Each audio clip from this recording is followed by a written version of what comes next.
그리고 토론, 이 정보 플로우에 여러 가지고 할 예정이고요. 그리고 저희 이 발표자 선생님들, 토론자 선생님들 얘기하는 과정에도 이거는 도저히 내가 못 참고 얘기를 해야 되겠다. 그러신 분이 계시면은 손을 들고 바로 나오시면은 자유롭게 말씀하실 기회를 드리도록 하겠습니다. 첫 순서로 우리 김도뉴 선생님부터. 네, 안녕하세요. 좀 전에 제가 인사 김도뉴라고 합니다. 저는 산업부 산하 공공기관 코토라에서 한 30-40년 근무를 했고요. 그다음에 저희는 이제 디자인이라는 것은 여기 이제 예술성, 심미성 이런 것을 많이 보시는데 디자인을 상품으로 보고 상품의 가치를 어떻게 높일 수 있는 그런 관점, 또 행정을 많이 했기 때문에 그 공공 디자인이 발전하는 어떤 행정적인 측면, 오늘 그 네 분의 저에게 발표가 있었는데 두 가지 부분에 대해서 제가 의견을 내겠습니다. 첫 번째는 이제 공공 디자인 향상형 정책 기반 이쪽 부분에 이제 박소련 교수님 말씀을 하셨는데. 교수님께서 이제 좋은 공공 건축 조성하기 위한 계획부터 유지관리까지 5단계 절차를 말씀하셨습니다. 저도 이제 적극 공감을 하고요. 제 생각을 한 가지 말씀드리면은 그 두 가지로 저는 이렇게 보고 있습니다. 첫 번째는 우리나라 공무원수 비율 조정이 필요하다고 봅니다. 우리나라 현재 이제 공무원수가 99만 8천 명입니다. 국가 공무원이 이제 61만 명이면 약 63%, 지방 공무원이 이제 35만 명에서 37%를 차지하고 있습니다.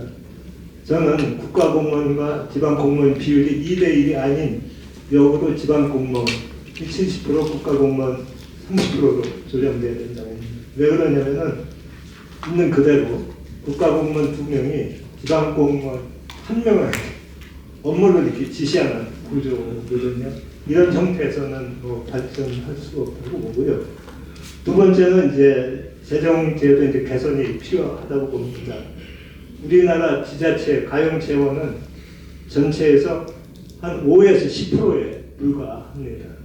나머지 90에서 95%는 중앙정부, 즉 상급단체에서 매칭 보조금입니다.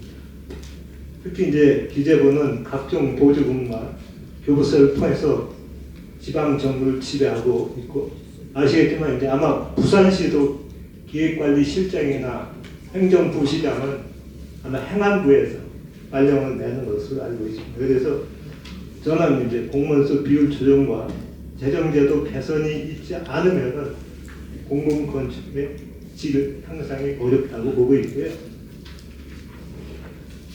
두 번째 이제 그 동사대학교 이명희 교수님 발표에 대해서 제 의견을 드리겠습니다. 제 생각에 공공 디자인의 정체성을 지속적으로 하기 위해서는 두 가지라고 저는 생각합니다. 첫 번째는 이제 행정제도입니다. 부산은 5대 광역시에서 가장 완벽한 공공 디자인에 대한 행정체계를 구축했습니다. 1본부 2국에서 공공 디자인 업무를 원스톱으로 처리하고 있으며 효율적으로 잘 하고 있습니다. 이런 조직이 오래 지속되기 위해서는 시장님 인사권 철학이 필요하다고 보고 있고요. 두 번째는 이제 인사제도입니다. 많이 다들 아시겠지만 담당 공무원의 경쟁력을 높이기 위해서는 한 가지 업무에 장기간 근무가 이제 필요합니다. 통상적으로 공무원은 순환 근무로 2년을 근무하면 보직을 이제 변경하고 승진하면 타부서로 보직을 변경하는 것이 관례입니다. 근무 기관 또는 승진과 관계없이 한 부서에서 동일한 업무를 장기간 맡고 있을 때 전문성 향상으로 경쟁력을 높일 수 있다고 봅니다. 예, 이상입니다. 예, 감사합니다. 미래시대 변호사 김유진입니다.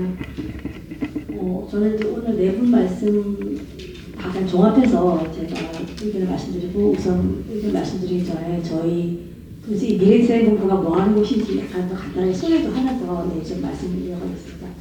저희 이제 미래디자인본부가 작년 7월에 만들어졌는데요.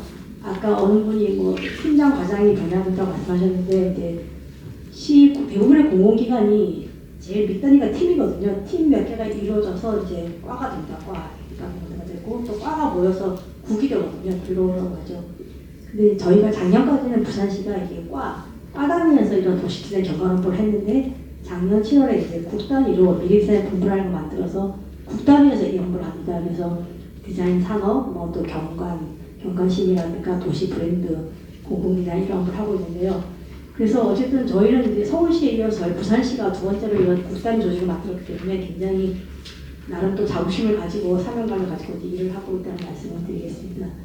근데 이 국을 만들었다는 의미를 좀 간단히 말씀을 드리면요. 그게 단순히 뭐 과가 이렇게 늘어서 전담 조직이 만들어놨다는 의미라기보다는요. 이게 저희가 이제 디자인을 부산시에서는 단순한 뭐 스타일링이라든가 도시를 예쁘게 꾸미는 문제를 넘어서서 그 가지 대단한 문제들이 되게 많지 않습니까? 특히 현대사회로 가면서 아주 복잡다단한 문제가 많은데 그 문제 해결의 핵심 툴로서 디자인을 채택을 한 거거든요. 그래서 이렇게 국단위를 만들어서 좀 더 조직적으로 시에서 대응하고 있다는 그런 의미가 이 국단위 조직에 있다는 말씀 좀 드리고 싶습니다. 그래서 저희가 이제 본부가 만들어지고 제일 그 중점을 두는 사업들이 뭐냐면요.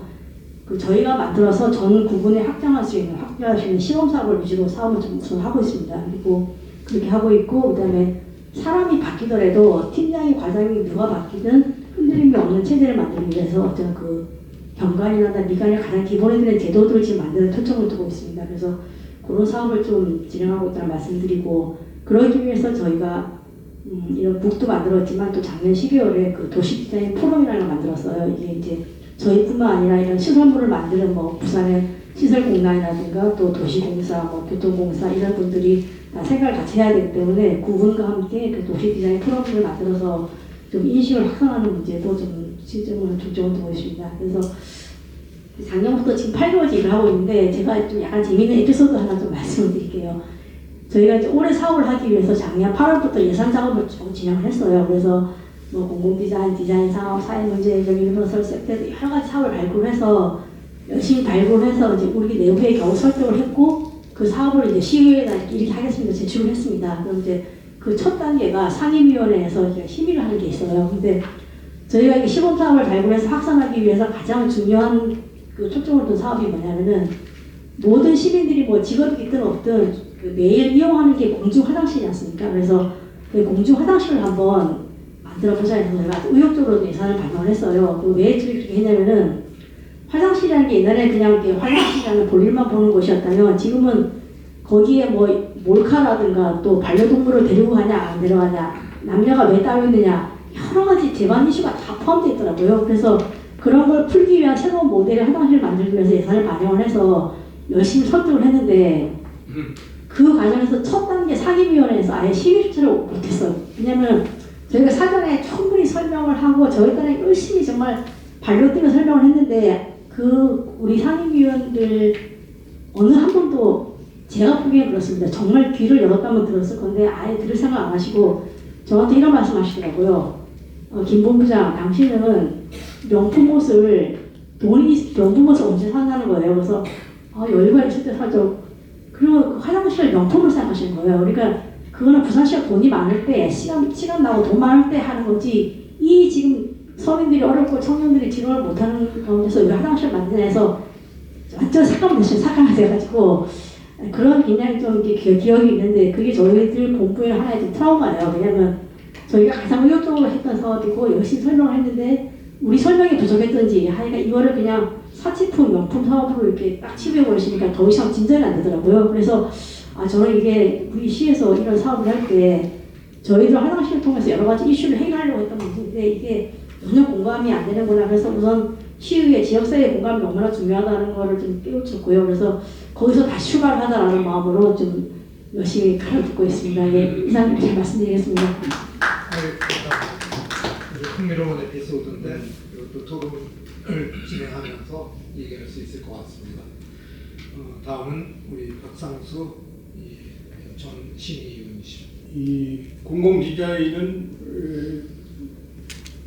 우리 국민은 물론 세계인에 대해서 이미지를 제거하는데 국익과 직결돼 있고 대단히 중요하다고 생각을 합니다.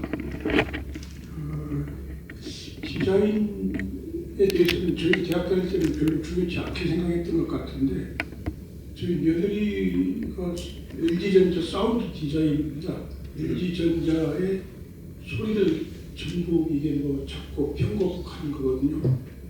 소리처럼 인간을 감동시키는 게 없는데 야, 이게 디자인이 정말 중요하구나 생각을 했습니다. 근데 이제 여기 공공 디자인은 시각적인 측면에서 중요하다고 판단이 되는데요. 부산은 항구지만은 이게 세계적으로 알려지긴 했지만 그렇게 특색이 있는지 의문입니다. 세계 3대 미항에도 안 들어가는 것 같고 그래서 왜 부산이 들어가지 않을까 이렇게 생각을 했는데 제가 보기에는 부산은 오랫동안 유구한 역사 문화가 있죠. 부산을 특징질 수 있는 그런 역사 문화가 있습니다. 그래서 단순히 미적 영향 평가보다는 우리 문화와 역사를 이미지 메이킹하는 그런 디자인이 필요하지 않겠는가. 그래서 그런 점들을 반영하면은 세계적인 항구가 되지 않을까 이렇게 생각이 돼요.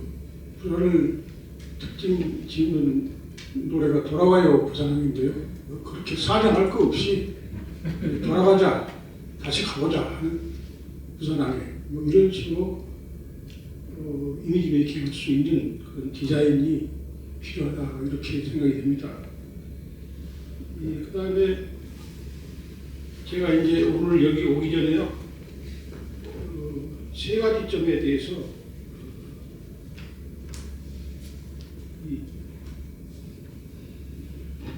한번 생각을 해봤습니다. 첫째는 시민 참여 여부입니다. 유럽에서는 시민 참여 의식이 시민 참여 실제적으로 참여 활동을 하고 있는 게 굉장히 활발한 것으로 최근도 아니고 제가 한 3, 40년 전에 유럽에 취재를 갔을 때 확인을 했습니다. 전상인 교수님께서 공공 디자인이 공공기관 주도로 이루어지고 있다고 이렇게 지적을 하셨는데 이게 전국적인 현상이지 않겠는가. 현재 뭐 이거는 이제 시민 참여의 중요성을 말씀하셨다고 생각이 됩니다. 그다음에 또 이영희 교수님은 이 행정 주도에서 시민 참여형 디자인으로의 공공 디자인 역할을 이렇게 강조하셨습니다.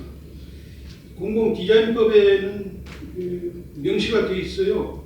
공공 디자인 사업 추진 협의체를 설치할 수 있다 이렇게 규정이 되어 있는데 이것이 과연 얼마나 실질적으로 이게 활용이 되고 있는지 아직은 아니지 않나 이런 생각을 해봅니다. 유럽에서는 제가 30년 전에 갔을 때 어디 주민들이 이게 디자인에 참여하는 데를 보여주더라고요. 우리는 그런 거 관광가이드가 그런 거 안 보여주는데 뭐 보도블록 종류, 색깔까지도 주민들이 참여해서 이렇게 선택한다고 뭐 그러더라고요. 그래서 이 부산만을 특징 지을 수 있는 것도 중요하지만 이게 시민 참여를 실제화시키는 것이 중요하지 않겠는가 이런 생각을 해봅니다. 다음에 이 사회적 약자를 위한 관계법이 있는지 제가 여기 오기 전에 공공 디자인법을 한번 살펴봤는데 다행히 들어있더라고요. 그래서 올해 4월 23일부터 시행이 들어간다고 되어 있더라고요. 그동안에는 아무것도 시끄럽기만 했지 이게 사회적 약자들이 서울 도심에서 막 출퇴근 시간에 이렇게 시위하는 그런 애절한 장면만 있었지 실제적으로 이게 그런 것들이 도움이 돼서 그런지 반영이 돼서 그런지 올해 4월 23일부터 이렇게 반영이 되도록 돼 있더라고요. 저는 이제 이 부분에 대해서 부산시는 어떤가? 우리 여기 이기혜 본부장님께서 나오셨으니까 이따 한번 말씀을 해주시면 좋겠고, 유럽에서는 제가 그 고속전철을 이렇게 타봤는데 장애인들이 전혀 불편을 느끼지 않고 자기 혼자서 이렇게 이용할 수 있도록 되어 있더라고요. 이제 스페인 갔을 때 보니까 그 유럽에서 건축 대상을 받았는데 스페인 고속전철이 그 가장 큰 이유 중에 하나가 사회적 약자를 위한 배려가 잘 되어 있다 이거죠. 이제 저희는 전철을 타고 다니면서도 사회적 약자들이 너무 고생이 많은 걸 이렇게 느낄 수 있었습니다. 여기서 오고 간 뭐 정책이나 대안들이 어떻게 반영이 될지 제대로 될지 저는 잘 안 되리라고 보는데요. 그래서 언론의 역할이 대단히 중요하다고 생각합니다. 언론이 지적을 해줘야 돼요. 정치권에서 맨날 뭐 싸움만 하니까 뭐 그런 보도일색인데 뭐 언론이 10분의 1 정도만 뭐 배려해도 공공 디자인이 확 달라질 수 있을 것 같은데, 그래서 언론의 역할이 대단히 중요하다고 생각합니다. 제가 여기 공공 디자인 포럼에 지금 처음에는 일반 참관으로 왔었고 오늘 두 번째인데 오늘은 토론자로 이렇게 제가 말씀을 드리고 있습니다만, 그래서 지난번에 그 공공 디자인 포럼 자료를 KBS 시사제작국장한테 주고 야 한번 생각해봐라. 이게 개인적인 것이 아니고 뭐 공공정책에 관한 거니까 그 친구가 뭐 해보겠습니다 했는데 그게 이제 뭐 6개월치가 이렇게 밀려있다고 그래서 아무튼 간에 한번 해봐라. 이걸 지속적으로 해야 되니까. 근데 이번에 이제 그때 시사국장 했던 친구가 여기 부산총국장으로 와 있더라고요, 마침. 그래서 또 연락을 제가 했습니다. 이 자료를 주고. 그 단신 뉴스 이게 15초, 20초 나가는 건 필요 없으니까 기획하는데 특집으로 내보내는데 한번 연구를 해봐라 했는데 진짜 하고 있대요. 그리고 이 자료도 받았다고 그러더라고요. 예. 제 마이크를 가져가셔가지고. 예. 그래서 예, 마무리하시죠. 예. 그래서 이제 제가 할 수 있는 거는 이제 제가 뭐 정책 대안을 제시한다기보다도요, 언론을 통해서 이렇게 도와드리는 게 좋지 않을까. 그리고 이제 여기 오늘 취재는 직접 보지는 않았습니다만 아마 그 담당 교수님들께 인터뷰 요청이 갈 수도 있을 겁니다. 예, 개별적으로. 예, 그래서 저는 뭐 그쪽에 좀 도움을 드릴 수 있지 않을까 이렇게 생각이 됩니다. 감사합니다. 네, 부산중공원의 박상필입니다. 좋은 말씀 잘 들었고요. 저는 한 가지 보고심을 해가지고 좀 말씀을 드리고 두 가지 좀 이제 질문 이렇게 해서 토론을 하도록 하겠습니다. 일단 앞서 이제 이현숙 교수님께서 하신 말씀에 좀 공감을 많이 했는데 이 공공 디자인이라고 하는 이런 개념의 범주를 어디까지 볼 거냐라는 게 굉장히 중요한 이슈라고 생각이 듭니다. 왜냐하면 이 공공을 디자인할 수 있는가라고 하는 질문에 대해서 굉장히 의구심들을 가지고 계신 분도 있고 도대체 어디까지 공공으로 봐야 되는 거지? 라고 하시는 분들이 많이 계시거든요. 근데 제가 조금만 더 생각을 해보면 이 공공이라고 하는 것은 도시를 얘기할 때 도시 전체가 공공 영역이라고 볼 수 있습니다. 제가 뭐 잘 아시겠지만 공공성이라고 하는 관념 자체는 이게 공적인 영역과 사적인 영역 사이에서의 상호작용 같은 거를 이야기하기 위해서 만든 관념이지, 이 때문에 어떻게 보면 도시 전체가 이제 공공성을 가진 영역이다라고 볼 수 있습니다. 이렇게 쉽게 생각해 보면 저희 인프라를 만든다거나 혹은 그 위에 건축물을 만들더라도 전부 다 관련 법규라든가 이런 가이드라인에서 다 만들기 때문에 도시 전체가 어떻게 보면 공공성을 가진 영역이고 또 지구 전체라고 얘기할 수도 있습니다. 그래서 이 공공성이라고 하는 범주를 굉장히 넓게 볼 필요가 있다라는 거고요. 그게 제도권 안에서 좀 좁게 정의가 되리다 보니까 뭐 가로 시설물이라든가 이런 쪽에 좀 다루는 경향이 있는데 그건 조금 그 생각을 좀 한 번 더 해볼 필요가 있다는 생각이 들고 그래서 그 공공성이라는 영역을 이제 뭐 토목, 건축, 조경, 뭐 가로 시설물, 뭐 환경 처리 시설물 이런 것까지 다 포함을 한다고 하면 굉장히 큰 영역을 실제로 다뤄야 되는 그런 상황이고 디자인이라는 거를 이제 접목해서 보면 어디까지 디자인을 한다는 거지 이제 이런 게 생기는데 거기에서 아마 여러 가지 아마 도시별로 접근하는 방식이 다른 것 같습니다. 뭐 예를 들어서 직접적으로 어떤 대상지를 푸동처럼 그렇게 탑다운식으로 이렇게 설계를 할 수도 있고 또 어떤 설계 지침을 내려서 그거에 기반해서 뭔가 만들어지는 감초적인 방식이 있을 테고 여러 가지가 있을 텐데 문제는 어떤 방식을 취하더라도 가장 중요한 부분이 이 공공성에 대한 영역을 어떻게 정의를 하고 그거를 지침화할 수 있는가라고 하는 부분이라고 보거든요. 저희가 지금 아마 큰 과제 중에 하나가 그 부산시에서 만들어 온 가이드라인이 많이 있습니다. 그래서 저도 그걸 많이 이제 참조하고 하는데 그게 과연 실효성이 있는지에 대해서 또 한번 생각을 좀 깊게 해봐야 됩니다. 그거에 따라서 만들어진 현재의 모습이 우리가 지금 이용하고 있는 부산의 모습이거든요. 이게 과연 공공성이 충분히 반영된 그런 도시인가, 그런 도시의 경험을 우리가 하고 있는가에 대해서 여러 가지 측면에서 한번 봐야 되고 저는 연구자 입장에서 보면 굉장히 좋은 점수를 주긴 어렵지 않냐. 그러면 현재 공공 디자인을 하는 기본적인 시스템이 잘못되어 있는 부분도 분명히 있다. 이런 생각이 들고 그런 측면에서 이 공공성을 어떻게 볼 건지에 대한 그 범주를 어떻게 설정할 건지에 대한 그리고 그걸 제도권 안에서 어떻게 제도권 안으로 어떻게 끌어올 건가라는 거에 대해서부터 좀 생각을 해볼 필요가 있다고 생각합니다. 부산의 예를 부산의 좀 이야기를 좀 해보면 부산은 앞서 이제 원장님께서도 말씀하셨지만 전환기에 있습니다.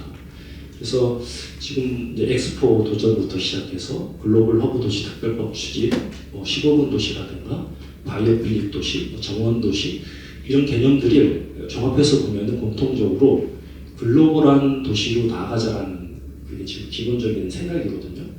이것은 기존에 좀 있긴 했습니다만 굉장히 큰 전환점이고 변화라고 생각을 합니다. 그 부분을 디자인적으로 보면은 도시의 품격과 품질을 어떻게 끌어올릴 것인가라는 쪽으로 관여해야 되거든요. 그 부분이 아마 공공 디자인에서 굉장히 중요하게 바라봐야 될 부분이고 그래서 박소영 교수님께서 그 발표 자료 중에 담아주신 게 사업계획 사전 심사 이런 게 제도적으로 마련되어 있는데 그게 어떻게 보면 좀 더 확대해서 보면 공공 디자인하고 관련된 전체 영역, 그게 토목 사업이든 건축 사업이든 시설 사업이든 뭐 이런 것들 속에서도 그 사전 계획을 사업 계획을 사전에 검토해서 이게 실질적으로 디자인이 반영될 수 있게 하는 그런 제도적 장치가 좀 적극적으로 필요하지 않냐. 공공 건축물을 넘어서서 공공 영역을 전체로 다룬다고 하면 그런 생각이 좀 들었고요. 그래서 그런 측면에서 조금 다룰 필요가 있다. 그래서 공공 디자인의 영역을 좀 큰 영역까지, 예를 들어서 가덕 신공항이라든가 15분 도시라든가 글로벌 허브 도시에 대한 전반적인 프로젝트들 이런 것들이 공공 디자인의 가이드라인을 지침에서 만들어져야 되겠죠. 그게 이루어지지 않는다고 그러면 굉장히 공공 디자인이 표피적인 것만 좀 건드릴 수 있는 그런 부분도 있지 않겠냐 이런 좀 생각이 들었습니다. 그래서 이런 공공 디자인의 범주를 제도권 안에 좀 더 적극적으로 가져오는 과제가 지금 우리가 고민해야 될 영역이 아닌가 이런 생각이 들고요. 그 질문이 좀 두 개가 있었는데 하나는 그 박소영 교수님께서 이제 공공건축물에 대한 이제 그 기획 부분에서의 어떤 중요성 이런 것들을 말씀을 해주셨는데 그 부분에서 조금 더 그 설계 지침에 반영을 할 때 조금 더 이렇게 좀 어떤 식으로 과정을 거쳐서 설계 지침이 만들어지는지 그리고 그 예를 들어서 기획 단계에서 설계 지침 반영을 할 때 추가되는 사업 비용 이런 것들은 어떻게 처리되는지 혹시 그런 좀 성공 사례라고 해야 되나 이런 것들이 있으면 좀 소개를 해주시면 좀 감사하다는 좀 생각이 들고요. 그리고 두 번째는 상해시에 대해서 좀 말씀하시는 중에 푸동개발의 미관의 3요소를 말씀을 해주셨는데 그 세 번째 미관 조화 차단 이렇게 되어 있었는데 차단 부분이 좀 제가 좀 이해가 안 나서 혹시 알고 계시면은 그 차단의 개념이 뭐고 이게 어떻게 적용이 됐는지 그런 부분을 좀 설명을 해주시면 감사하겠습니다. 그리고 대통령님 좀 하시겠습니다. 예, 고맙습니다. 이게 이제 숙제처럼 계속 이거 어떻게 해결하지? 이 토론이 도대체 어떻게 해야 되지? 사실 저 토론할 기회가 많이 없어갖고요. 그랬는데 처음 말씀드렸다시피 실내환경 디자인과 공공 디자인 도대체 무슨 상관이 있겠느냐. 그 사실은 우리 학과에서 공공공간 디자인이라고 해서 굉장히 오랫동안 졸업작품 전을 시행을 했었어요. 그래서 시와 이제 함께 하게 됐었고 뭐 부산연구원과도 했던 것으로 저는 알고 있습니다. 저희 학과에서 이제 제가 처음에 이제 이 항목을 접하게 됐을 때 이제 지금은 타계신 지도 교수님께서 인간하고 환경을 이제 동그라미로 그려주시고 그 사이에 화살표를 이게 맞을까? 인간에서 환경으로 화살표 맞을까? 환경에서 인간으로 화살표 맞을까를 질문하셨거든요. 네, 물론 그때는 변정법이라든지 이런 거 굉장히 유행을 하고 있던데 말로 대답 엄청 잘했던 것 같은데 사실 그 실천하기가 상당히 어려웠던 것 같아요. 그래서 인간과 환경이 서로 상호작용하는 데서 과연 실내 환경 디자인 또는 행태 연구, 실내 공간이라고 제한적이지만 우리는 좀 더 지금 학과 이름 실내 환경 디자인으로 한 것이 조금 더 넓혀보자. 건축이나 도시계획이나 많은 자기 전공 분야에서 건들지 못하고 있는 그러니까 뭐 소외되고 있는 부분들을 좀 찾아보자 해서 그러니까 환경 쪽, 그러니까 도시환경 쪽으로 굉장히 관심을 많이 가지고 오랫동안 뭐 저보다는 다른 교수님들께서 많이 연구를 하시고 또 참여를 하신 걸로 알고 있습니다. 네, 이게 이제 아까 소개고 오늘 네 분의 강의 정말 재밌었어요. 저는 강의를 듣는 거를 워낙 좋아하기 때문에 사실 이제 이것 우리가 아까 공공 디자인이다, 공공 장소나 공공 영역이다 이런 것들 어떻게 정의할 것인가. 바로 그 옆에 박상필 연구원께서 말씀하신 것처럼 영역이 상당히 넓습니다. 뭐든지 건들 수 있는, 뭐든지 포함시킬 수 있는. 그래서 그 기원을 찾아보자면 또 그 대학원 1학년 때로 돌아가서 제일 먼저 배우는 게 사회적 행태였거든요. 사회적 행태에서 영역성, 프라이버시, 개인 공간, 크라우드 이런 것들이 있어요. 그래서 그 영역성에 1차 영역, 2차 영역, 공공 영역이 있거든요. 그러니까 공공 영역은 자연환경을 포함하는 사람들이 공유할 수 있는 이게 소유와 관리의 문제이기 때문에 모두가 같이 소유하고 관리할 수 있는 영역을 공공 영역을 포함시키고 있습니다. 그래서 너무 캐캐묵은 얘기인 것 같은데 그게 1989년쯤이었을까요? 누가 제3의 공간은이라고 얘기를 했어요. 그래서 제3의 공간이라는 것이 집 아니고 직장 아니고 상호작용할 수 있는 그 다른 공간. 내가 퇴근하면서 그냥 어디 들렀는데 사람들과 얘기할 수 있는 공간. 서양식의 사고방식이라 가지고 제가 이거 어떻게 하면 한국식으로 바꾸지? 고민을 많이 하면서 한 3, 4년을 보냈던 것 같아요. 그 얘기를 발표하신 발표하신 분들과 이렇게 엮어보면은 제일 이제 인상적인 것이 공공 디자인을 처음에 정의를 해주셨어요. 시민들의 일상적 행위를 위해 계획된 예술적 하드웨어다. 그러면은 그러고 정의와 필요성을 말씀해 주셨는데 그럼 시민들이라고 하면 시민들의 범위를 어디까지 포함시킬 건가? 물론 뭐 약자라든지 이런 것도 좋지만 우리 시민들의 범위가 도대체 뭐지? 시민들의 저희가 뭐지? 나는 뭐지? 이게 되게 궁금한 거예요. 왜냐하면 그 다음에 박소영 교수님 발표하실 때 새우 보고 제가 너무 무섭거든요. 새우타워? 네. 우리가 예술적 하드웨어라고 그랬는데 과연 공공의 예술적 눈높이라는 것은 뭐지? 어디지? 어디를 이렇게 한계로 삼아야 되지? 갑자기 막 궁금해졌습니다. 그리고 저는 전상인 교수님 발표하실 때 사실은 그 장소 얘기가 그러니까 좀 깊이 있게 논의가 될 줄 알았는데 공간의 장소화가 분명히 이제 있었거든요. 근데 이제 그 장소 얘기가 더 중요한 얘기들이 많았기 때문에 공간의 장소화에 대해서는 얘기를 그냥 스쳐하셨어요. 그래서 공간의 장소화를 위해서 우리가 보통 공간과 장소를 나눌 때는 장소는 사용자가 있어야 되고 사용자가 의미를 부여해야지 장소가 되거든요. 그러면 장소에 의미를 부여하기 위한 예술적 눈높이는 뭐지? 네, 그 정의에서부터 계속 궁금해지기 시작하는 거예요. 또 이현숙 교수님은 그거 AI가 다 하잖아. 이렇게 말씀하셨단 말이에요. 아까 나오셔가지고. 네, 거기에 대해서 우리가 좀 고민을 해볼 필요가 있지 않을까. 그러고 왜 타워가 새우가 돼버렸을까? 이게 정책에 대해서 이제 말씀을 많이 해주셨는데 그 정책에는 예산이 있고 예산이 있으면 예산 집행 기관이라는 게 있거든요. 사실은 저는 학생들이 어떤 학문이든지 의사결정하는 방법을 배우는 것이다라고 얘기를 해줘요. 근데 의사결정은 차분하면 더 잘할 수 있는데 쫓기면 잘 안 되거든요.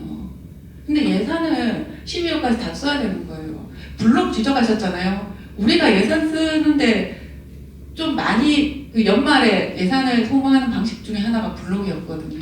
오더 블록. 네. 그래서 예산을 집행을 좀 천천히 할 수 있는 방법이 있을까? 또 하나 말씀을 드리면은 저희가 이제 연구를 하기 위해서 옛날에는 연구를 잘하려면 돈에 관여하면 안 되라고 생각했는데 돈이 많으니까 연구가 잘 되긴 잘 되더라고요. 그러다가 이제 저희는 학문 분야가 건축, 도시, 사회학, 물리학 막 이렇게 관여되기 때문에 어떤 또 프로젝트는 물리학 하신 교수님이랑 했어요. 결과가 이거 디자인 쪽으로 디자인 쪽으로는 굉장히 획기적인데 물리학에서는 선생님이 괜찮으시겠어요? 이거 너무 소소하지 않나? 이러니까 괜찮다면서 자기는 미국에 있을 때 지도 교수님께서 발표를 하러 가셨는데 그때 결과가 안 나왔대요. 그래서 지도 교수님께 쫄아가지고 자기 제일 연구원이니까 교수님 이 결과가 안 나왔는데 국방부에 가서 발표하시다가 혹시 큰일 나 국방부에서 예산 끊어지면 어떡하죠? 그러니까 그 분이 유대인이셨는데 괜찮아요. 내가 아니면 연구 못하기 때문에 저 예산이 모자라서 못했다고 하면 돼요. 이렇게 얘기했다는 거예요. 이게 과연 우리나라에서도 가능한가? 그런 고민을 해봤습니다. 그래서 만약에 전상인 교수님 강의 내용이 정의와 필요성에 관한 거였다면 박수영 교수님의 강의는 좀 더 정책적인데 정책을 천천히 걷는 정책, 요새 천천히 걷기가 유행이잖아요. 그런 정책이 가능할까? 그다음 또 하나는 시민들의 참여를 다들 언급을 하셨어요.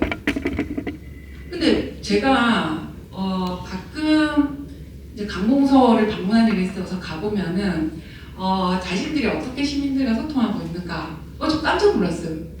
제가 학교에서 하고 싶었는데 여러 가지 제안을 못하는 것을 과장님, 그 밑에 그 팀원들 이런 분들이 막 포스트잇 가지고 현장에 가가지고 시민들, 국민들하고 막 소통하고 계신 거예요. 그 결과를 가지고 디자인을 했는데 물론 보기에 좀 아쉽다. 예산 조금만 더 있었으면 저기에 설계만 누가 조금만 더 관여했으면 하는 것들이 상당히 많았습니다. 그러니까 그런 것들. 예, 좋습니다. 네, 그러고 빨리 맞춰야 되는 거죠. 10초 드립니다. 네, 그 상하이하고 부산 말씀하실 때는 사실은 스케일의 문제가 조금 있는 것 같아요. 상하이하고 부산은. 그리고 이것도 에피소드인데 우리가 중국 유학생 굉장히 총명한 중국 유학생이 왔어요. 걔가 6개월 만에 한국어를 다 배우더라고요. 그래서 요새 재개발이나 그 리노베이션이 유행인데 어때요? 이렇게 얘기를 했어요. 그 사람이 준 그 제한테도 비슷했던 것 같고 그랬더니 중국은 재개발을 하지 않고 다른 도시로 아예 이주를 한다. 그러니까 이거는 버리고 간다. 그거잖아요. 그런 스케일하고 과연 이제 지금 부산은 여러분들 부산 분들이 다 많이 계시니까 벨이 났다 이런 디자인들이 좀 있잖아요. 산 집산이라든가 집으로 둘러싸인 산이라든가 그런 것들을 어떻게 해결할까 그런 고민들을 해봤습니다. 예, 좋습니다. 중국에서는 아마 미관하고 그다음에 조화하고 차단이라는 개념을 환경하고의 여러 가지 조화를 생각을 하고 그런 거를 종합적으로 융합적으로 이제 생각을 하는데 차단이라는 거는 가령 밖으로 드러내놓기 싫은 지역들이 좀 있어요. 가령 폐기물 장소라든지 아니면은 영빈관이라든지 이런 것들이 있습니다. 근데 멀리서 보기에는 아주 완전히 녹지대로 되어 있거든요. 근데 사실은 훨씬 안쪽으로 들어가면은 그런 것들을 만듭니다. 그래서 외관으로 보기에는 그쪽으로 보면 상당히 아름답게 보이는데 사실은 안쪽은 그런 것들을 우리 쪽에서는 별로 그런 거에 대한 관심이 없어요. 그러니까 시큐리티 차원에서도 훨씬 더 유효하고 아까 박수빈 선생님 얘기하시는 것처럼 스케일이 약간은 차이가 있어요. 그래서 우리가 그대로 그걸 적용하기에는 어렵겠지만 차단이라는 개념도 많이 하고 있다는 생각이 들고 딱 1분만 더 써서 얘기를 드리면은 요즘 계속해서 그린벨트를 해제하는데 관심을 많이 가지고 있는데 저는 개인적으로는 그린벨트를 해제하는 만큼 만일에 공공부지가 도심지에 있다든지 이런 지역을 그거에 해당하는 1대1로 매칭은 안 되겠지만 그쪽을 그린벨트화 해가지고 훨씬 녹지를 더 많이 만드는 그런 총량제라 그럴까? 저는 그냥 무조건 그린벨트를 푸는 게 능사가 아니라고 생각해요. 이것도 일종의 차단의 개념이라고 저는 생각합니다. 그러니까 그쪽을 개발하지 못하게 하기 위해 가지고 그린으로 묶어두는 그런 것도 있지 않겠냐 생각합니다. 감사합니다. 좋은 지적들 많이 해주셨고요. 처음에 김도윤 원장님께서 말씀해주신 소위 공무원의 역사판교 구조, 중앙하고 지방하고. 근데 그럼에도 불구하고 예산 면에서는 중앙이 가지고 있는 그 예산과 지방의 자립도가 이렇게 말이 안 되게 지금 하고 있는 이런 상황이 사실은 저희가 소위 지방자치라는 것의 현실이라는 거를 정확히 잘 짚어주셨어요. 근데 이거 사실 건축학과에서 있는 제가 답할 수 있는 영역을 벗어난 거라고 생각합니다. 우리나라가 소위 민주주의 지방자치라는 것을 하면서 지금의 이 공무원의 구조의 형태를 어찌 보면 다른 분야 선생님이나 여러 선생님들께서 궁극적으로 우리가 지향하는 구조가 어떻게 되는 건지는 아마 그쪽에서 좀 더 연구해 주시고 아마 하고 계시리라고 보는데 아직까지 안 바뀐 상태에서 그럼 우리는 어떻게 해야 되나 이 정도쯤 내려왔을 때가 그나마 그래서 선생님 말씀하신 거에 제가 답을 할 그런 역량이 저는 없고요. 없고 그러므로 지금의 상황에서 팀장님이나 기장님이 하실 수 있는 일이 뭘까 정도를 제가 아마 말씀 올리는 거 정도 아니었나 그런 생각이 듭니다. 그리고 이것과 연결되어 있는 게 아까 박상수 전 위원님께서도 말씀해 주신 그 시민 참여, 아까 이용수 선생님 말씀하신 민주주의 이 모든 것들이 우리가 어떤 상황인가는 사실 우리는 이미 중앙정부에서 90% 예산 내려오고 지방의 자립도 이렇게 낮고 중앙에 이만큼 공무원이 많은데 지방에 이렇게 공무원 이 상태가 앞으로는 바뀌겠지만 지금 우리의 모습은 이 모습인데 여기에서 할 수 있는 게 뭔가를 할 수 없이 찾아봐야 하는 그런 생각이 들어서 되게 아쉽고 그리고 저는 그 가운데에서 결국 팀장님, 계장님 얘기를 했는데 김유진 본부장님 얘기 들으니까 사실 보병은 시의회에 있었고 이 선출을 받는 이 시의회 분들은 그럼 또 어떻게 이 방정 시간에 들어오시게 되어야 되나 그 부분은 저도 미처 생각해보지 못한 부분이어서 사실 어떻게 보면 오늘의 모든 논의가 우리나라의 그 정치구조 시스템, 민주주의 시스템 근데 사실 그거는 저희 건축 저도 안 배웠고 저도 우리 애들에게 안 가르치는 영역인데 우리가 얘기하고 있는 거의 핵심은 사실은 그거라면 우리가 여기서도 놓치고 있는 건 뭔가 이런 조금 안타까움도 사실 있습니다. 그리고 이 김유진 본부장님께서 말씀하신 이 국을 만들어서 이걸 지금 이렇게 돌리고 있다라는 거가 저는 부산의 가능성을 굉장히 보고 있습니다. 근데 여기에 디자인도 들어오고 경관도 들어오는데 이 정말 개발하고 밀접하게 연결되어 있는 도시계획 건축 이게 여기 지금 들어오는지 그 부분도 사실은 되게 궁금하고 그리고 그 많은 시범 사업 중에 그러니까 공중 화장실을 뽑으셨다라는 게 사실 굉장히 감명적이기도 하면서 왜 이걸 뽑으셨을까의 그 주변 배경 이야기도 사실은 언제 틈이 나면 한번 들었으면 좋겠습니다. 이거 조금 이 삼천포로 빠지자면 최근에 그 공중 화장실에 대해서 너무나 기가 막힌 영화 퍼펙트 데이즈라는 게 있는데 그거를 한번 이 시의원들께 보여드리는 건 어떨까라는 좀 잠깐 사이드 생각도 해봤고요.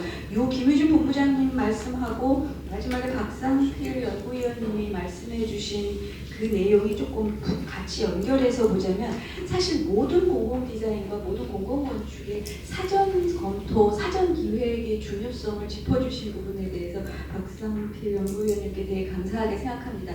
건축사무산업진흥법에서는 공공건축에 대해서는 이걸 법적으로 박아놨는데 사실 공공디자인진흥법에서 공공디자인 사업이라는 걸 할 때에도 앞단에 기획 업무를 이렇게 법적으로 지금 이걸 요구하고 있는지는 잘 모르겠는데 이게 지금 국장님 본부장 디자인 본부에서 이 모든 시범 사업이나 공공 디자인 사업을 앞단 기획에 할 때에 얼만큼 이거를 할 수 있을지 궁금하고요. 그리고 사전 검토가 되고 기획을 해도 과연 그게 설계 공모 지침에 담길 수 있을까 하는 부분의 그 주체는 역시 또 계장님 팀장님 할 수밖에 없는데 공공 디자인 센터라는 게 이제 각 시 지자체별로 만드는데 아마 부산시에도 이게 공공 건축 총괄 건축가 밑에 이런 게 돌아가고 있는지 모르겠는데 이러면 어떤 질문이 들어오냐면 소위 공공 디자인과 많은 포션을 차지하고 있는 이 공공 건축이 어떻게 같이 갈 수 있는가의 그 교집합 부분을 본부장님께서 어떻게 컨트롤하실 수 있을까 아니면 컨트롤 해야 하나? 그런 질문도 같이 들었습니다. 그리고 마지막에 이제 박 교수님 말씀하신 그 소위 그 천천히 시민 참여 예산을 얼만큼 우리나라 특집에서 쓰고 이게 다 연결되어 있는 질문 같습니다. 우리나라 이 행정 시스템 안에서 예산을 쓴다. 사실 그게 공공 디자인이나 공공 건축의 핵심이잖아요. 근데 우리가 특히 학교에서 뭐 바텀업으로 이 상향식으로 천천히 해야 된다라는 말을 정말 죄송하지만 저도 초창기에 너무나 많이 했는데 이게 얼마나 허망한 얘기인가를 점점 더 알게 됩니다. 우리가 굉장히 빠르게 뭔가를 이루어낸 나라고 그 빠른 거로부터 얻은 것이 있는데 소위 그 빨리 한다라는 걸로 우리가 막 DNA가 장착된 거 아닌가 그리고 그 빨리 해서 잘한 것이 있는데 어느 순간 우리가 천천히 하자라는 이 이론적인 얘기가 얼마나 현장에서 실현 가능할까 하는 부분도 어쩌면 빨리 그리고 중앙집권형으로 굉장히 잘했던 그 특질 안에서 우리의 정체성이 뭔가 그 안에서 소위 우리형의 시민 참여와 우리가 빠르면서 천천히 하면서 빠르게라는 우리 특유의 속도라는 것에 대한 이 새로운 고민을 해봐야 되는 거 아닐까? 뭐 그런 생각이 좀 들어서 이게 너무 좋은 질문을 주셨는데 이 현문오답으로 이렇게 횡설수설해서 너무 죄송합니다. 답이 없어요. 네. 아마 찾아 나가야 되지 않을까 싶습니다. 네. 부산형이 있기를 바랍니다. 죄송합니다. 고맙습니다. 아까 그 팀장 공무원들의 퀄리티 굉장히 중요한데 이제 중국 상해 같은 경우도 큰 차이점이 저는 그 지자체가 지방자치단체가 경쟁의 역설이 전국이 점점 비슷해지는 것 같아요. 물론 해외나 소위 그 모범 사례, 성공 사례가 각 전국 각 군도에서 이제 어서 여행을 와서 이제 뭐 군이 군도 뭐 서울 어디 뭐 시찰단들이 와 있는데 결국 이제 보고하니까 똑같은 보고하니까 전국적으로 똑같아지는 그래서 저는 경쟁 역설이라고 표현하는데 사실은 제가 보기에는 지금 이미 이제 도시를 보는 또 공간을 보는 눈은 이제 시민들이 공부보다 높다고 생각해요. 특히 젊은 친구들은 워낙에 해외여행을 많이 다녀서 그래서 전 역설적으로 내보내지 말고 여기서 좀 하는 게 오히려 더 창의적인 게 나오지 않을까 뭐 그런 생각을 좀 할 때 그런 말씀드리고 비슷한 얘기지만 뭐 최근에 보면 서울 광화문을 뭐 여기 타임스퀘어로 만들겠다 그러니까 왜 광화문을 왜 타임스퀘어로 만드는지 광화문으로 만들면 되는데 그러니까 그런 어떤 열등감이랄까 이제는 모방 뭐 욕구랄까 그런 게 조금 논의를 했으면 좋겠다는 생각이 들고 아까 그 시민 참여를 할때 시민이 누구냐고 범위가 뭔가라고 그러는데 뭐 제가 썼던 시민의 의미는 평등하고 보통의 사람 그러니까 뭐 다양하고 표현적이고 그다음에 약자만의 시민이 아니라 뭐 강자의 시민에 포함되는 뭐 그런 의미로 전 그게 보편적인 어떤 삶의 어떤 주체로서의 시민의 개념을 썼습니다. 예컨대 우리가 이제 사회 약자를 배려하는 건 뭐 100번 당연히 옳은 일이지만 예를 뉴욕 같은 시를 보면 최근은 아니지만 뭐 어떤 그쪽에 맞는 개념이 컬러티브 라이프 폴리싱이라고 해서 삶의 질 취향 이런 말 쓰거든요. 그러니까 사회 약자들이 뭐 어떤 목적에서 시위하는 거 좋다. 그러나 그 사람들 시위가 못지않게 보통 사람들의 보행권, 보통 사람들의 영업권은 보장받아야 된다는 거니까 정말 모든 사람의 삶의 질이 보장되는 방향으로 저는 공간을 이용할 수 있는 그런 주체로서의 시민을 제가 염두에 뒀다는 말씀을 드리겠습니다. 부산에서 그 디자인 회사를 한 30년 정도 하고 있는 디자인 부산의 서무서입니다. 그리고 그 동남권 디자인 산업협회 협회장을 맡고 있습니다.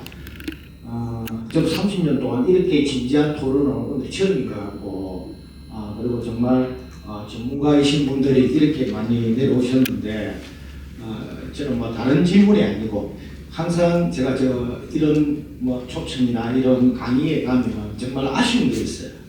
이렇게 전문가이시고 시간도 내기 힘든 분들 이렇게 모셨는데 여기 오신 분들 보면 그렇게 또 우리가 이야기하는 주제는 시민인데 시민 행복을 위해서 뭐 이야기를 하시는 것 같은데 실제 시민은 없고 뭐 약간 관련된 아까 말씀하신 중전문가 아니면 뭐 학생들 그래서 약간 이런 부분은 다음에는 혹시 이런 기회가 있으면 정말 시민들이 한 500명 올 수 있는 자리를 만들어서 다 이렇게 좋은 어떤 이런 정보를 같이 공유해야 다음에 정책을 하시든지 뭘 하시든지 해서 실제 일을 할 수 있을 것 같아서 한번 부탁드리는 마음에서 제가 먼저 질문했습니다.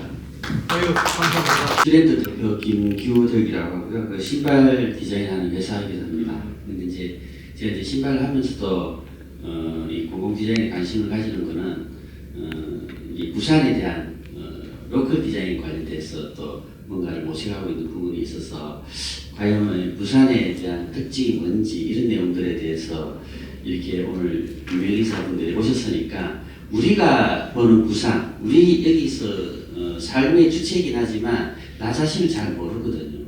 그래서 오히려 외지에서 계신 분, 또 외지에서 보는 부산은 과연 어떤 모습인지, 또 부산의 특징이라고 얘기를 하는데 예를 들면 옛날 같으면 우리는 뭐 해운대, 뭐 태종대 뭐 이런 얘기만 하고 그냥 이렇게 하는데 분명히 내가 보는 나 자신은 잘 몰라도 남이 보는 또 나는 있을 거란 말이죠. 그래서 여기 계신 분들 중에 부산의 특징은 뭐 산이 있고 바다가 있고 뭐 항만이 있고 뭐 이렇게 막연하게 얘기하는데 그것도 정서적인 부분들도 아마 있을 것 같습니다. 그런 부분 오신 김에 한번 말씀해 주시면 감사하겠습니다. 좋은 질문이신데. 네, 저 부산 사람입니다. 네, 부산에서 20년 살았고요. 부산 사람으로 바라보는 부산의 모습은 아까 말씀하셨지만 부산하면 대부분 사람들이 해운대나 뭐 태종대 이런 그 지명도 있는 부분들을 언급을 하고 있는데 저 개인적으로 부산에 처음 왔을 때는 해운대에서 살았습니다. 부산의 로망이 해운대 바닷가여서 해운대 바닷가에 살다가 지금은 이 사하구 왜 공단 가까운 곳에 살고 있기는 한데요. 그래서 부산 다음에 대해서 디자이너로서는 정말 오랫동안 고민을 하고 있습니다. 그리고 좀 전에 제가 발표에서도 말씀을 드렸습니다만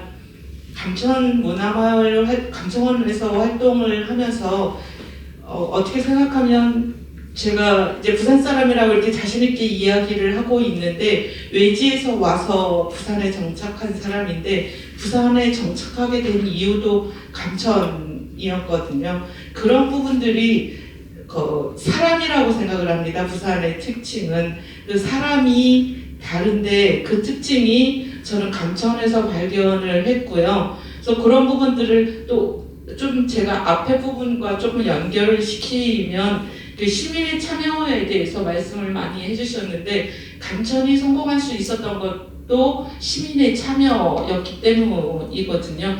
뭔가 이슈가 던져졌을 때 같이 격렬하게 좀 무섭게 뒤에서 욕도 하기도 하지만 그게 애정어린 시선의 토론이었다라는 부분도 있어서 그런 부분이 그 해운대 마린시티의 초고층의 부분도 부산을 상징하기도 하지만 산동 내 그런 부분들도 더 강력한 부산의 모습이라고 생각을 합니다. 그래서 지금도 아마 통계적으로 봐도 관광객들이 외부에서 오시는 분들이 감천문화마을에 더 많이 갈 겁니다. 해운대보다는. 그래서 그런 측면에서 부산의 모습은 그렇게 해운대 마린시티와 산동네 상복도로를 상징하는 그런 부분들이 공존하고 있다는 것이 부산의 상징이 아닌가 생각을 하고 있습니다. 하고는 관계가 없습니다. 근데 딱 두 가지 개념인데 하나는 임진왜란부터 시작해서 국제시장까지 6.25 시대 이런 거에 대한 개념을 어느 분인가 좀 집어넣어야 될 거다 하는 생각이 있습니다. 그러니까 부산 하면은 전 세계적으로 그런 개념이 있지 않겠냐는 생각이 들어서 그게 하나고 두 번째는 여기 공무원들도 계실는지 모르겠지만 예산을 단년도 작업에서 단연도 작업으로 옮겨가는 걸 부분적으로 인정해 주는 걸 아주 강력하게 저는 주장을 하고 있습니다. 다시 얘기해서 보도블럭 까는 게 다 단연도로 가면은 전혀 그냥 없어지는 거거든요. 이상입니다. 더 오셨으면 좋겠다는 중요한 말씀도 해주셨는데 좀 안도감이 드는 부분이 뭐냐면 아까 박상수 위원님께서 말씀해 주셨듯이 이 시민 참여가 사실은 시민 교육에 의해서 굉장히 언론이 여기서 이제 부산에 관한 이 지역 방송의 특집을 만들어서 뭔가를 하겠다고 한 부분이 그렇게 또 논의가 시작되면서 거기서부터 또 계속 이어질 수 있겠다라고 한 부분에 대해서 감사하게 생각하고 오늘 여러 성과 중에 아마 큰 성과가 그 부분이 아닐까. 사실 건축교육은 우리 건축대학에서 한 게 아니라 KBS, EBS 집에서 됐다고 저희는 지금 보고 있습니다. 질문이긴 한데 그 김유진 본부장님한테 좀 궁금한 부분이 있습니다.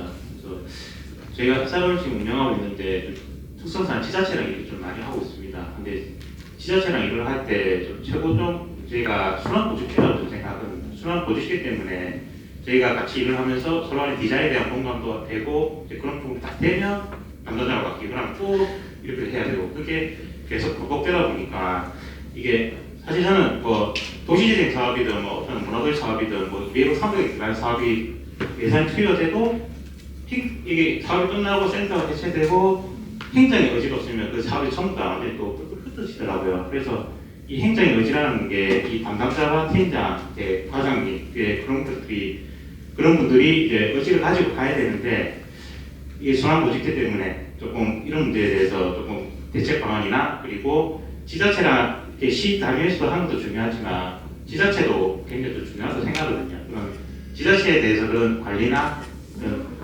앞으로 어떻게 하실지 되게 좀 궁금합니다. 재단법인 부산 디자인 진흥원이라는 게 있거든요. 그래서 저희가 매년 반복되는 사업들은 이제 위탁을 해서 진흥원에서 진행을 하게 합니다. 그래서 공무원이 변동하더라도 진흥원이라는 탄탄한 기관이 있기 때문에 이제 큰 변동이 없게 노력을 할 거고요. 또 시에서도 이제 저희가 작년에 만들어졌습니다만 그 각 직위 팀장급에 대한 팀장직을 지금 하나하나 공무원직으로 바꾸고 있어요. 그래서 처음에는 그냥 순환보직으로 했는데 이거를 시 안에서 뭐 이 자리에 할 사람 공모를 해서 그 사람이 오면 무조건 2년, 최소 2년을 근무하게 하거든요. 그걸 이제 도입을 해서 점점 이제 좀 시간이 갈수록 하나하나 바뀔 거라는 맡기고 있고, 그래서 우선 그 두 가지를 좀 대책으로 만들 수 있을 것 같고요. 아까 총리님 말씀드렸지만 사람이 누가 바뀌어도 일을 일관성 할 수 있도록 저희가 지금 제도를 만드는 데 중점을 두고 있거든요. 그래서 조금만 기다려주시면 그런 문제가 없을 거라고 말씀드리겠습니다.